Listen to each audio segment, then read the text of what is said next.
Saya ada 2 pertanyaan Pak. Untuk pertandingan dengan Argentina ini banyak bertanya apakah Lionel Messi juga datang dan juga apakah ini tim senior atau tim junior. Dan juga pertanyaan kedua adalah bagaimana dengan kabar friendly match dengan Rusia yang akhir-akhir ini sedang dibicarakan media. Terima kasih. Saya rasa friendly match dengan beberapa negara besar kita alokasikan.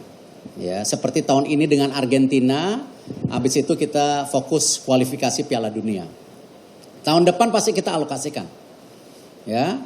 Saya juga sudah kontak dan dapat respon positif dari Maroko, dari Brazil, ya, Portugal, Rusia. Tapi gini, kita hanya boleh milih satu lawan setiap tahun. Ya, kalau kita setiap tahun lawannya Argentina, Brazil, kapan naiknya ranking kita? Ya, jadi kita harus mempersiapkan pertandingan untuk national team kita yang meraih ranking, tetapi juga ada pertandingan yang bahwa kita dipercaya dunia. Sepak bola kita sudah terlalu lama tidak dipercaya dunia. Ya, ini kita salah satu game itu. Tentu kalau bicara kehadiran bintang-bintang Argentina, saya percayakan kepada Argentina itu sendiri. Karena saya yakin Argentina datang ke Indonesia itu memang benar-benar membawa tim yang terbaiknya.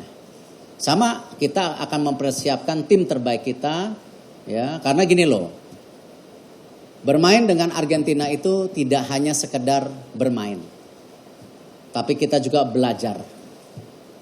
Ya, dan kita juga meningkatkan mental kita. Yang selama ini tim Indonesia main sama Vietnam grogi, sama Thailand grogi. Buktinya kemarin SEA Games bisa kita buktikan. Kenapa kita nggak bisa gitu? Artinya sama dengan Argentina ini, bukan hanya kita berlatih, tetapi menaikkan moral kita juga sebagai bangsa bahwa kita bisa.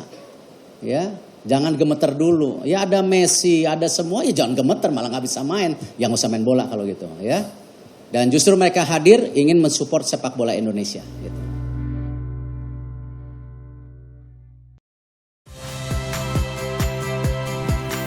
Saya Tifa Solesa. Saksikan program-program Kompas TV melalui siaran digital, pay TV, dan media streaming lainnya. Kompas TV, independen, terpercaya.